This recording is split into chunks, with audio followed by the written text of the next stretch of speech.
এই দুই আয়াতকে সামনে রেখে আল্লাহ রাসূল সাল্লাল্লাহু আলাইহি ওয়াসাল্লামের এক হাদিস, তিরমিজি শরীফের 2989 নম্বর হাদিস।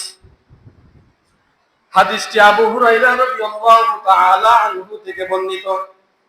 عن أبي هريرة رضي الله تعالى عنه قال قال رسول الله صلى الله عليه وسلم আবু হুরায়রা রাদিয়াল্লাহু তাআলা আনহু থেকে বর্ণিত, আল্লাহ রাসূল সাল্লাল্লাহু আলাইহি সাল্লাম বলেছেন, কি বলেছেন?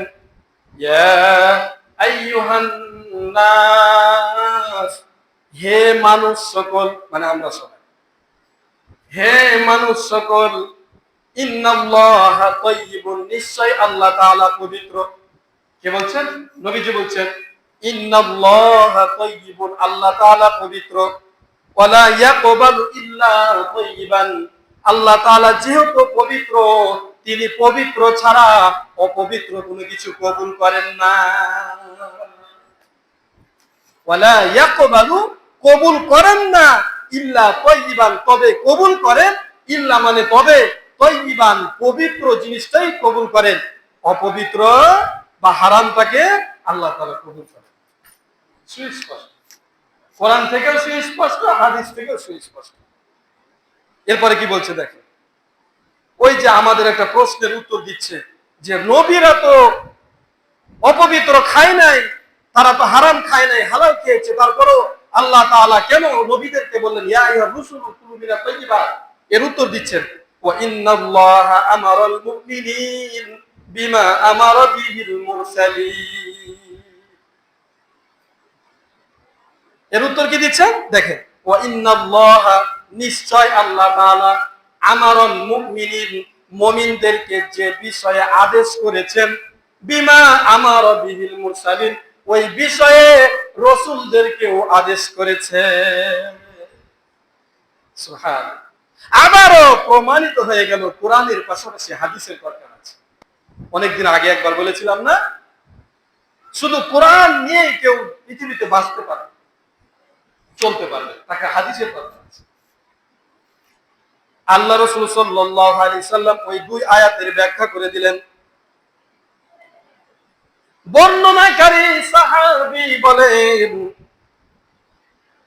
আল্লাহ রাসূল সাল্লাল্লাহু আলাইহি ওয়াসাল্লাম বলেছেন, ওয়া যাকারার রাজুলা ইউতিলুস সাফারা, একজন সাহাবী সফরে বের হয়েছে, সফরে থাকা অবস্থায় বা সফরে বের হওয়ার পরে আসআতা, তার চুলগুলো এলোমেলো হয়ে গেছে। হাদিসটি লক্ষ্য করে শুনবেন সবাই, খুব গুরুত্বপূর্ণ হাদিস। আসআতা, সফরে থাকার কারণে তার চুলগুলো এলোমেলো হয়ে গেছে। আকবারা, ধুলায় দূষিত হয়ে গেছে, মানে ধুলা ভরে গেছে তার শরীরে। ইয়ামুদ্দু ইয়াদাহু ইলাস সামা, ওই মুসাফিররত অবস্থায় থাকা ব্যক্তিটা, সাহাবীটা আসমানের দিকে দুইখানা, ইয়ামুদ্দু ইয়াদাহু, দুইখানা হাত উত্তোলন করেছে। হাত উত্তোলন করার পর ইয়া রাব্বি ইয়া রাব্বি, হে আমার রব, হে আমার প্রতিপালক, এভাবে আল্লাহ তাআলাকে ডাকতেছে আর বলতেছে আমার দোয়াটাকে তুমি কবুল করো। আমরা জানি যে মুসাফিরদের দোয়া কবুল হয়ে যায়, কিন্তু এই হাদিসটিতে শুনেন, ওয়া মাতআমুহু হারাম, আল্লাহ রাসূল সাল্লাল্লাহু আলাইহি সাল্লাম বলছেন, ওই যে ব্যক্তি যে হাত উত্তোলন করেছে আসমানের দিকে আর আল্লাহ তাআলার কাছে বলছে আমার দোয়া কবুল করে নাও, ওই ব্যক্তিটির পেটের খাদ্য হলো হারাম, তার খাদ্য হলো হারাম। ওয়া মাশরাবুহু হারাম, তার পান হারাম, পানীয় হারাম। ওয়া মালবাসুহু হারাম, তার পোশাকটাও হারাম। ওয়া গুজিয়া বিল হারাম, সে যে জীবিকা নির্বাহ করে, যে উপার্জন করে, সেটাও হারাম। ফাআন্না ইউস্তাজাবু লিযালিক, এখন তোমরাই মানুষেরা বলো, যার পোশাক হারাম, যার শরীর ধুলাই হয়ে গেছে, ধুলা ভরে গেছে, যার পানীয় হারাম, যার লেবাসটাও পোশাকটাও হারাম, তার দোয়া কেমনে আল্লাহ তাআলার কাছে কবুল হয়? তোমরাই উত্তর দাও। তার মানে কি বুঝতে পারলাম? এই হাদিস থেকে বুঝতে পারলাম আমার দোয়াটা কবুল হওয়ার জন্য, মানে দোয়া, আমার ইবাদতটা কবুল হওয়ার জন্য আমার পোশাকটাও ভালো হতে হবে, আমার খাদ্যটা পবিত্র হতে হবে, আমার পানিটাও আমার পবিত্র হতে হবে, এবং আমার উপার্জন, আমার জীবিকা নির্বাহের উপার্জনটাও হারাম হতে হবে, হালাল হতে হবে। যদি এগুলো হালাল হয় তাহলে আল্লাহ তাআলার কাছে আমার আপনার ইবাদতটা কবুল হবে।